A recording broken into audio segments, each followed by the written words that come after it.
Hello दोस्तों, मुझे उम्मीद है कि आप सभी अच्छे होंगे। दोस्तों, अब हम यहाँ पे डिस्कशन करने वाले हैं निफ्टी 50 के बारे में। बैंक निफ्टी का डिस्कशन किया जा चुका है। बैंक निफ्टी की आपको वीडियो मिल जाएगी, आप चैनल पे जाके देख सकते हैं। अभी निफ्टी 50 को समझते हैं। मैं सीधा आपको लेके चलता हूँ वन डे के टाइम फ्रेम पे। यहाँ पे पहले कुछ चीजें हम यहाँ पे समझने की कोशिश करेंगे। यहाँ पे मैंने ट्रेंड लाइन ड्रॉ नहीं कर रखी, आपको पता है कि एक यहाँ पे रेजिस्टेंस लाइन है और एक हमारे लिए यहाँ पे रेजिस्टेंस लाइन है। मार्केट ने इसका ब्रेकडाउन भी दिया था और इसे रिटेस्ट भी किया था। ये चीजें मैंने आपको एक्सप्लेन कर रखी है। तो यानी कि हमें क्या समझना है, ठीक वैसे ही जैसे मैंने आपको बैंक निफ्टी में समझाया था, वहां पे भी कुछ इसी तरह का स्ट्रक्चर बन रहा है। और ध्यान से पहले, चलो इसका भी हम बाद में डिस्कशन करेंगे, पहले आप इस वाले जोन पे फोकस करो। यहाँ पे चल क्या रहा है ध्यान से अगर आप देखेंगे, इस वाली कैंडल में भी बाइंग आई है, इस वाली कैंडल में भी बाइंग आई है, इस वाली कैंडल में भी नीचे से बाइंग आई है, इस वाली कैंडल में भी नीचे से बाइंग आई। हालांकि इन दोनों कैंडल्स में ब्रेकडाउन मिला था। अभी इन दोनों कैंडल्स को एक तरफ हटा दो, इसका भी मैं आपको डिस्कशन करूंगा। फिर जो ये तीनों कैंडल है, इन तीनों कैंडल पे फोकस करो। इस वाले जोन में भी बाइंग आई है, इस वाले जोन में भी बाइंग आई है, इस वाले जोन में भी बाइंग आई है। पहली बात आपको समझ में आ गई। दूसरी बात नोट करो, जितनी भी मैंने आपको यहाँ पे दिखाई है, इन दोनों कैंडल्स को छोड़ के हर एक कैंडल ने 22,000 से नीचे जाने की कोशिश की है। ध्यान से समझो, मैंने क्या कहा, कोशिश की है लेकिन गए नहीं, जाके वहां से बाइंग आई, ऊपर ही क्लोजिंग आपको यहाँ पे देखने को मिल रही है हर एक कैंडल में, अगर आप इन दोनों कैंडल को छोड़ दो। पहली चीज समझ में आ गई। यानी कि बायर्स कहीं ना कहीं ये चाह रहे हैं कि प्राइस इसके ऊपर ही सस्टेन रहे, क्योंकि इसके ऊपर अगर सस्टेन रहेगा तो एक पॉजिटिव मोमेंटम की उम्मीद बनी रहेगी। क्योंकि हमारे सामने अगला इंपॉर्टेंट रेजिस्टेंस ये है, अगर यहां से बाइंग आ रही है तो ऊपर ये रिजेक्शन भी आपको दे रहा है। अगर इस जोन को निकाल देता है मार्केट तो पॉसिबिलिटी बढ़ जाएगी कि मार्केट में फिर से ऑल टाइम हाई देखने को मिल सकता है, या फिर कुछ एक पॉजिटिव मोमेंटम मार्केट में देखने को मिल सकता है। अभी इस वाले जोन और इस वाले जोन के बीच में टाइम मार्केट स्पेंड कर रहा है। अब इन दोनों कैंडल पे फोकस करते हैं, सिर्फ इन दोनों पे। अगर यहां से बाइंग आई है तो यहां से गिरावट भी आई है। यानी कि अगर 22,000 से नीचे प्राइस सस्टेन कर गया तो पॉसिबिलिटी बढ़ सकती है कि मार्केट ब्रेकडाउन दे देगा। लेकिन फिर भी मैं आपको एक सजेशन दूंगा, नीचे की तरफ ये सपोर्ट जोन जो है, भले आपको 22,000 से नीचे मार्केट आता हुआ दिखाई दे, जब तक इस वाले सपोर्ट जोन का ब्रेकडाउन नहीं देता, आपको एग्रेसिवली नेगेटिव साइड पोजीशन बिल्कुल भी नहीं बनानी चाहिए। यहां तक चीजें समझ में आ रही है ना, क्लियर हो रहे हैं ना, कोई भी कंफ्यूजन नहीं है ना कि मार्केट में इसके ब्रेकडाउन के बाद ही आपको नेगेटिव साइड कुछ प्लान करना है। क्योंकि इन दोनों कैंडल्स को भी आप देखेंगे, जब मार्केट ने इस वाले सपोर्ट जोन का ब्रेकडाउन दिया है तभी आपको नेगेटिव मोमेंटम मार्केट में देखने को मिला है। तो फिर से आपके मन में एक सवाल आएगा, इस बीच करना क्या है? इस बीच सपोर्ट पे बाइंग करो प्रॉपर स्टॉप लॉस लगा के, रेजिस्टेंस पे सेलिंग करो प्रॉपर स्टॉप लॉस लगा के, रूल को फॉलो करना। ठीक है, विदाउट रूल काम नहीं करना। अगर आप सेटअप्स नहीं जानते, ट्रेंडिंग डेज के लिए सेटअप्स क्या है, रिवर्सल डेज के लिए सेटअप क्या है, साइडवेज मार्केट के लिए सेटअप्स क्या है, स्ट्रेटजीज क्या है, फिलहाल होली की खुशी में 75% का ऑफ चल रहा है।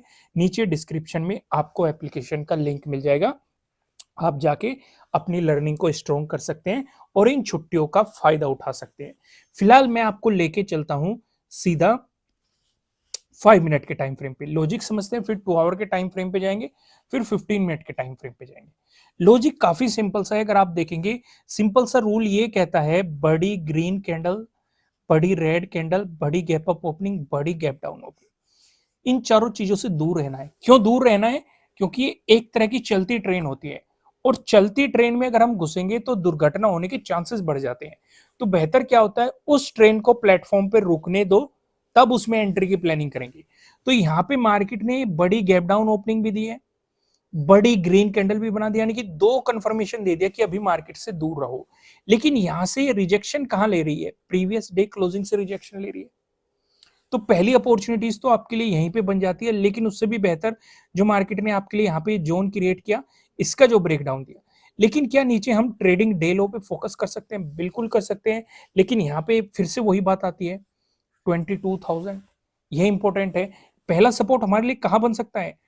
ग्राउंड लेवल पे 22,000 से, जिसका डिस्कशन भर भर के हम कर रहे हैं 1 आवर के टाइम फ्रेम पे भी, 2 आवर के टाइम फ्रेम पे भी काफी दिनों से भर भर के डिस्कशन किया जा रहा है। अगर यहाँ पे मार्केट टाइम स्पेंड करके ब्रेकडाउन दे देता तब ट्रेडिंग डे लो पे हम फोकस कर सकते थे। तो समझ में आया आपको पूरी चीजें। और ध्यान से एक बात और नोट कर लो, ये जो गिरावट आई इसने भी सपोर्ट वहीं पे लेने की कोशिश की 22,000 से, फिर मार्केट ने एक बाउंस मारा, फिर से वापस वहीं पे आया, फिर से यहीं पे सपोर्ट लेने की कोशिश करी। यानी कि सेलर्स अभी भी चाह रहे हैं कि मार्केट नीचे आ जाए, बायर्स अभी भी चाह रहे हैं कि मार्केट इससे ऊपर सस्टेन कर जाए, और यही चक्कर में इनकी फाइट चल रही है। अगर आप पीछे जाके देखेंगे काफी दिनों से फाइट चल रही है, कभी नीचे कभी ऊपर, लेकिन इन अपॉर्चुनिटीज का आप बेनिफिट उठा सकते हैं, क्योंकि ये लेवल्स आपको या ये जोन आपको प्रॉपर स्टॉप लॉस लगाने में मदद कर सकते हैं। समझ में आ गया। आइए 2 आवर के टाइम फ्रेम पे चलते हैं, यहाँ पे चीजें समझने की कोशिश करते हैं।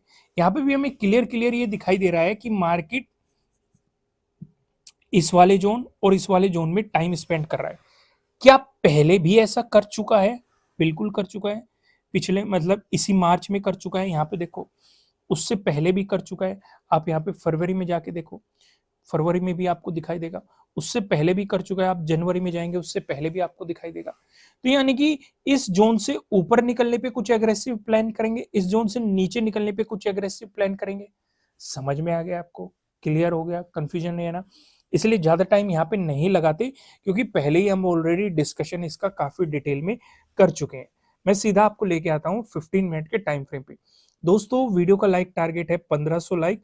अगर आपने लाइक नहीं किया है वीडियो को, अभी कर लीजिए। आइए सिचुएशन समझते हैं। अगर मार्केट में फ्लैट ओपन होके पॉजिटिव मोमेंटम आता है, तो आपके लिए मार्केट में पहले इंपॉर्टेंट रेजिस्टेंस की पॉसिबिलिटी क्या है? Previous day high. अगर मार्केट ने इसका ब्रेकआउट दे दिया, दोस्तों उन ट्रेंड लाइन पे भी आपको नजर रखनी है। कौन सी? वे भी ड्रॉ करके आपको रखनी है।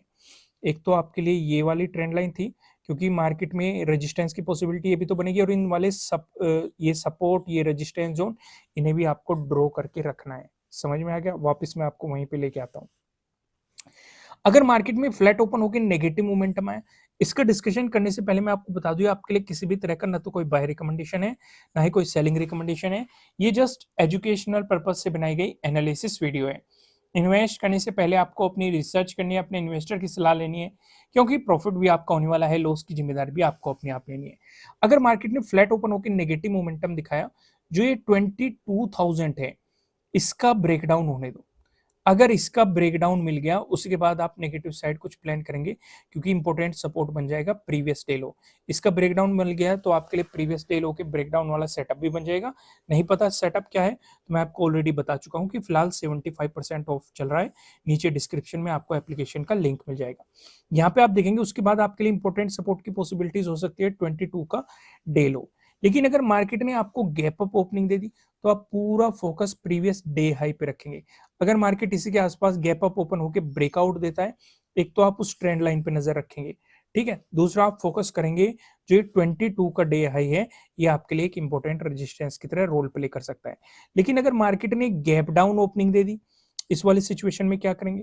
इस वाली सिचुएशन में आप फोकस रखेंगे प्रीवियस डे लो पे। एक बात और ध्यान रखना, अगर मार्केट गैप डाउन ओपन होकर जैसे आज बाइंग है, अगर ये बाइंग बनी तो आपके लिए पहला इंपॉर्टेंट रेजिस्टेंट 22,000 बनेगा। इसका ब्रेकआउट मिला तो उसके बाद आप प्रीवियस डे हाई पे फोकस करेंगे। लेकिन अगर मार्केट यहाँ पे गैप डाउन ओपन होकर कुछ टाइम स्पेंड करता है या इसे रिटेस्ट करने जाता है 22 को, फिर प्राइस एक्शन बनाता है, उस सिचुएशन में जो 22 का डे लो है, ये आपके लिए इंपॉर्टेंट सपोर्ट की तरह काम करता हुआ दिखाई दे सकता है। दोस्तों इस वीडियो को लाइक करना, कमेंट करके मुझे बताना कि आपको एनालिसिस कैसे लग रहे हैं। नए हो सब्सक्राइब करना और बेल आइकन प्रेस करना, जिससे आपको आने वाली वीडियोस के नोटिफिकेशन मिल सकेंगे। फिलहाल इस वीडियो में इतना ही, फिर मिलेंगे किसी नेक्स्ट वीडियो में किसी अच्छे कंटेंट के साथ। Thank you.